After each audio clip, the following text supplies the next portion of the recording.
Chaz Hazzan, IC Executive for Carahsoft, sir. Great to see you. Hey, good to be here. Thank you so much for having me.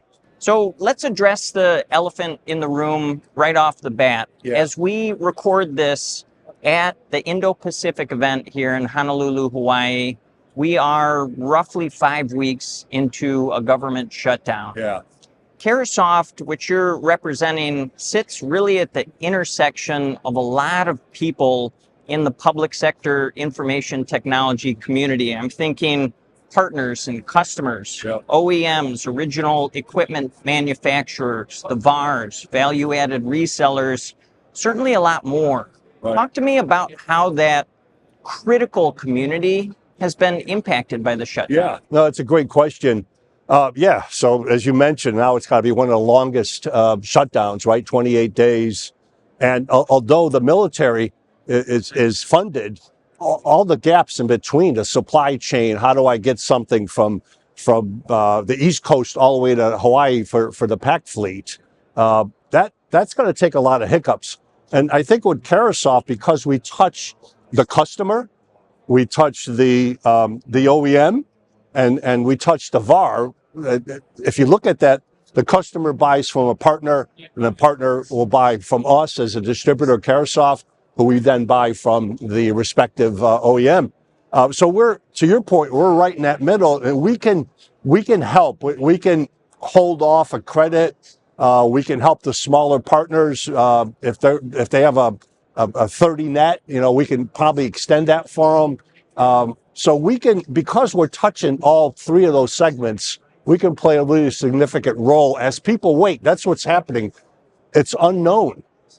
And people are like, where's my order? Am I going to get my order? Is the program funded, right? And we can ease a lot of that because of our size and because we represent now what 600-800 OEMs from all the way from a small mom and pop to the Ciscos of the world and so on. The same thing with the VARs, right? We represent 10, 20 people operation all the way to the FSIs, Federal System Integrators, who have 300,000 employees. So I think where we sit, we can help with the risk, the ease, as the government tries to get by all of this. This being the first interview of this program, I'd like for our discussion to set a little context for what's to follow. The Indo-Pacific region, as you know, is massive. Yeah. It is strategically important. Why is it so strategically important, sir? Well, yeah, so you mentioned it's vast, right? You got the whole, the Pacific Indian Ocean, you got the China threat. Again, logistics, how far it is, how do I get equipment, food, all that stuff to the fleet, the technology, how do we keep the old ships going, meanwhile upgrade them with cybersecurity, which is huge for not only the Navy, not only the pack fleet, but all of DoD. Obviously AI is everywhere, unmanned vehicles and so on, and our constant really struggle or competition with China. You always hear that word, whoever gets there first wins this, right? So you hear that with AI. And most of that sits on the Pacific Fleet, right? And then how do we keep our allies with South Korea and Japan geared up, and the communication we talked about earlier from not only within the fleet itself, but all DoD. Yeah. I'm no expert, but everything that the pack fleet challenges is 5 or 10x what everybody else because of the size and coverage that they have to go through.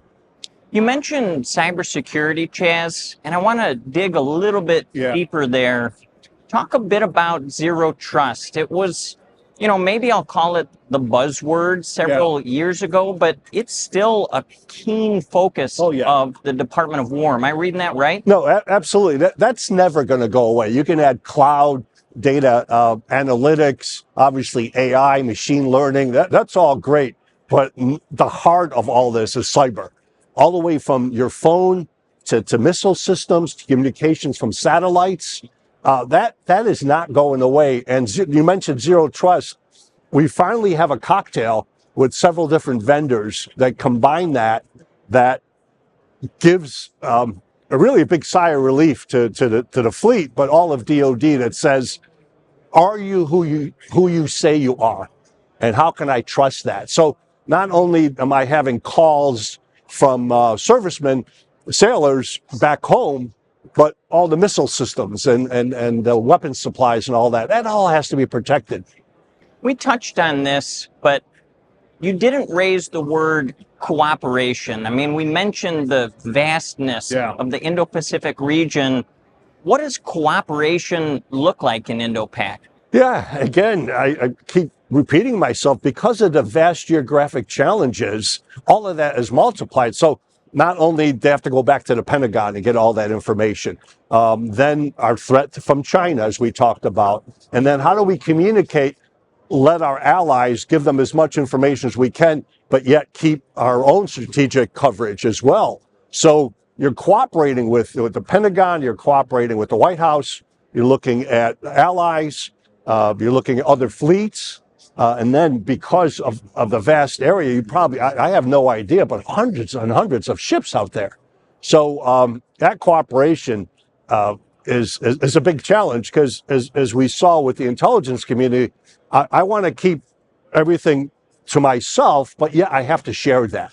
So what is the definition? What's the calculus of sharing what I have to share within the fleet, the PAC fleet, within all of Navy, and then with our allies? And so what is that border that allows me to pass that, but without letting out any, military secrets and what have you?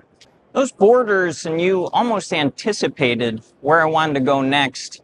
Those borders relative to data, especially with the emergence of artificial intelligence as a key strategic priority, not just for the U.S., but for those partners that you mentioned, data is really, really important. Yeah. How is that changing the nature of cooperation between the U.S., the contracting community that supports it, and the allies that they need to share that information so that the IC, the Department of War, do better from a mission perspective? Yeah, another great question on that, George.